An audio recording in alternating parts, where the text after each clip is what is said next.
Tan, tan, tan, tan.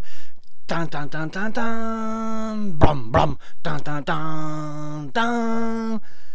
Tan, tan, tan, tan, tan. Da, da, na, na, na, na, na, na, na, na, na, na, na. Bam, bam, bam, bam, bam. Cette vidéo est remplie de publicité. Si tu n'aimes pas ça, je te conseille vivement d'arrêter la vidéo ici. Et bonjour mes choupinous et bienvenue. Alors aujourd'hui on va faire une vidéo overview. Voilà. Je suis désolé du fond du cœur de ne pas avoir publié quoi que ce soit depuis 5 semaines, mais tu vas voir que je ne suis pas resté inactif. Pour tous les gens qui me suivent sur Instagram, pour eux, il n'y aura pas de surprise parce que tout ce que j'ai fait là, je l'ai partagé sur Instagram. D'ailleurs, si tu n'es pas abonné à mon compte Instagram, je t'invite vivement à aller le faire. Et maintenant, à nous deux. Donc, comme tu peux le voir, mes ossatures métalliques sont tirées et je n'ai qu'une demi-plaque posée à l'horizontale. Ceci répond à une nécessité, c'est que début septembre, donc le 8 et 9 septembre, j'ai l'association de compagnie Triotherme qui vient me couler une chape chauffante. Donc Triotherme, c'est Giacomini, Cineris et Anhydritech. Ils avaient que ce créneau-là à me donner, donc du coup il a vraiment fallu que je fasse ça dans l'urgence parce que tu vois bien le chantier elle n'était pas là du tout, mais du tout. Donc j'ai commencé par casser la cheminée, tu vois, casser la cheminée et puis évacuer tous les gravats. Ensuite, tu vois, après avoir cassé ma cheminée, j'ai dû tout nettoyer parce que le chantier c'était juste le bordel, il y en avait partout. Donc j'ai passé une bonne journée à tout nettoyer. J'ai monté à l'étage toutes les plaques d'OSB qui me serviront à faire le plancher du premier étage. Tous les chutes d'OSB, enfin tous les restes d'OSB qui me restaient de l'extension aussi, j'ai tout monté. Entre temps aussi, je suis parti en vacances en Allemagne, donc dans la famille à ma femme. Mais tu vois bien, des fois les galères arrivent.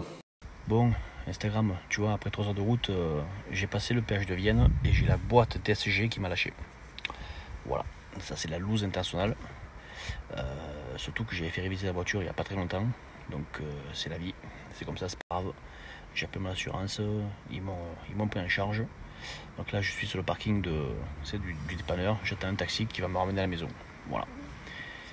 Enfin bref, avec mon épouse on est dégoûté, mais c'est la vie, c'est comme ça. Et puis bon, tu vois bien, mois d'août oblige, impossible de faire réparer la voiture sur place à moins de 5 ou 6 semaines de délai. Donc j'ai pris la décision de rapatrier moi-même ma voiture sur Arles de façon à ce que ma concession puisse me la réparer dans la semaine. Voilà. Voilà, donc tu vois, cette voiture aussi, ça a été extrêmement chronophage. Je suis parti sur Vienne, la récupérer, je suis revenu. Enfin, ouais, je m'occupais de ça avec la concession. Ça, j'ai perdu bien 3 jours avec tout ça. Et ça non plus, c'est pas super agréable. Bon, après toutes mes péripéties avec ma voiture, il y a aussi DJ Plomberie qui est venu m'aider parce que donc c'est DJ Plomberie qui va faire toute la plomberie de la maison. Et comme tu peux le voir, alors attends, hop, je t'installe. Il a déjà installé un bâti support. Bon, Instagram, tu vois, on est dans la maison, on continue le chantier. Sauf qu'aujourd'hui, j'ai embauché un petit peu de main-d'œuvre pour m'aider, tu vois. Putain, me fais pas, hein. DJ Plomberie. Et Louis de Chaufroid. Le problème, c'est que quand il finit le masque, lui, il commence à démonter la baraque entière. Il démonte juste un tube et il arrache la maison, lui. Bon, mon David, qu'est-ce que t'en penses? Eh bien, on va faire les départs ici. En amont, avant que tout le monde travaille. Donc, on essaie de travailler intelligemment. Et donc, Mich m'a demandé de passer. Oui. Et comme ça, on prépare tout et il n'y a rien qui me gêne. Pour ça, avant que je satisfasse mes rails, que je plaque et tout, David il prépare son boulot et puis personne ne se fait chier. Et puis c'est ce qu'il disait David, on travaille intelligemment. Je viens 1 à 2 heures pendant mes vacances, mais je vais gagner du temps par la suite. Normal, c'est ce qu'on appelle travailler intelligemment. Voilà. Bon les amis, voilà, donc David et Louis viennent de partir. Qu'est-ce qu'ils ont fait? David a préparé toutes ces évacuations là. Tu vois ici là, partout. Voilà. Donc il a raccordé le bâti support aussi de chez Geberit. Il a utilisé donc ces nouveaux tuyaux là, de chez Geberit, les Silent PP. Donc ce sont des raccords, ce sont des tuyaux avec des raccords lèvres. Je te rappelle que, outre Rennes, ils utilisent ça depuis au moins 40 ans. Il n'y a jamais eu aucun problème. Voilà. Ils ont préparé aussi, donc il a préparé son arrivée et ses départs de nourrice ici là. Pourquoi je n'ai pas passé mes tuyaux dans la chape? Tout bêtement parce que je suis un parano, c'est-à-dire qu'en cas de problème, je préfère largement faire une saignée dans mon placo que faire une saignée dans mon carrelage et ma dalle. Voilà. Donc, je n'ai pas utilisé les fixations d'origine du Geberit. Donc là, comme tu peux voir, il y a une tige filetée qui part du haut du bâti jusqu'à dans le mur. Donc j'ai tout scellé au scellement chimique et je suis venu mettre un écrou devant et derrière le bâti là. Là, je te garantis que ça bouge pas, c'est juste impossible que ça bouge. Alors, je suis sûr que depuis le début, tu as remarqué que j'ai posé des plaques de placo d'un à l'horizontale et en plus que sur le bas. En fait, ceci répond à la problématique que j'avais depuis le début sur ce chantier, c'est que début septembre, j'ai trouvé un prestataire de service qui s'appelle Triotherme qui vont venir isoler la dalle, poser donc des serpentins pour le sol chauffant et une chape le 8 et 9 septembre. Il faut savoir que ces gens-là, ils sont débordés. Dans mon secteur, c'est juste la misère à avoir et que ils avaient juste un créneau à ce moment-là, début septembre.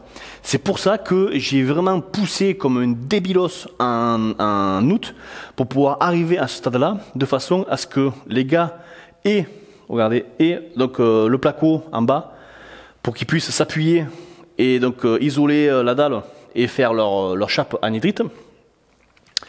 Et surtout que, voilà, que personne ne soit bloqué, que moi je ne sois pas bloqué, donc je puisse quand même continuer à tirer ma plomberie et mes motricités dans les cloisons, dans les plafonds, etc., etc. Donc c'est pour ça que j'ai opté pour cette solution-là. Sur l'extension aussi, il y a eu un gros travail de fait. Alors tu peux voir que là, tu vois, il y a une gaine électrique qui sort du plafond. C'est parce que j'ai pris l'option pré-gainage. Donc tu vois, donc dans la mousse polyuréthane que tu trouves dans les caissons là, il y a une gaine carton dans laquelle j'ai pu moi introduire ma gaine électrique plastique. Alors je reviens aussi sur cette ossature là et surtout sur le moyen que j'ai utilisé pour fixer le rail supérieur. Alors la technique utilisée là que je te montre est la même pour tous mes rails supérieurs de toute l'ossature de la maison. Je commence par prendre de la colle Griffon Polymax, donc de la high-tack, et je viens appliquer généreusement des bons plots de colle à l'arrière du rail.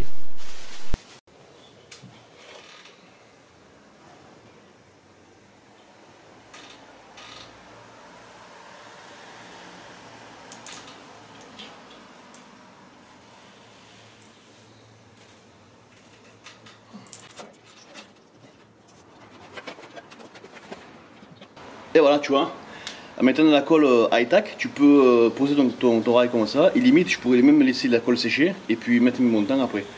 Bon, moi je vais mettre 2-3 vis, c'est question que ce soit fixe, et puis au moins je vais pouvoir continuer à travailler.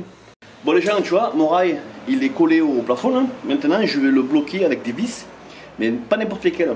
Je vais utiliser donc de la GIS, de la type G. Alors tu vois, ça ce sont des vis qui sont faits exprès pour visser les plaques de plâtre avec les plaques de plâtre, sans cheville, sans rien. Alors, moi je visse un rail sur une plaque de plâtre, mais dans l'application, en fait, ça reste pareil. Alors, je vous fais un petit interlude dans la vidéo, là, parce que durant mes vacances en Allemagne, j'ai découvert un truc vraiment sympa.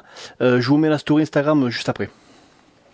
Bon, Instagram, il faut que je fasse 1300 km pour trouver un truc comme ça, tu vois, c'est génial. C'est la gamme Placo de chez Spax. Alors, tu vois, tu as les vis, on va dire les vis à placo classiques. Plaque sur ossature métallique, c'est la type A. Tu as la type B, donc plaque sur ossature bois. Tu as la type C, donc la type C c'est style fermacelle sur ossature métal. Tu as la type D, donc la type D c'est placo mais sur gros profilé métal, style bâti support par exemple. Les bâtis support, tu pourrais visser tes plaques avec ça. D'ailleurs, je vais m'en prendre une boîte comme ça. Moi, je pourrais visser mes plaques sur mon bâti support de Geberit. Et je t'ai déjà montré donc la type G. La type G, c'est plaque sur plaque, sans cheville, sans rien. Voilà. Le seul truc, un poil chiant avec ces vis, c'est qu'il faut amorcer le trou dans le rail. Donc là, j'ai une vis à placo classique. Je vais juste, on va dire, pré-percer mon rail et après, je finirai avec ça. Tu vois, les filets sont beaucoup plus grossiers qu'une vis à placo normale.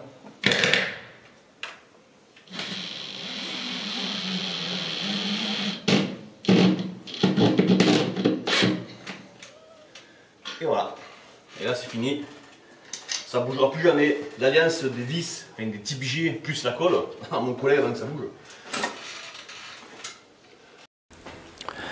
Et voilà mes choupinous, cette vidéo se finit déjà ici. J'espère qu'elle t'a plu. Moi en tout cas, j'ai eu beaucoup de plaisir à faire tout ça.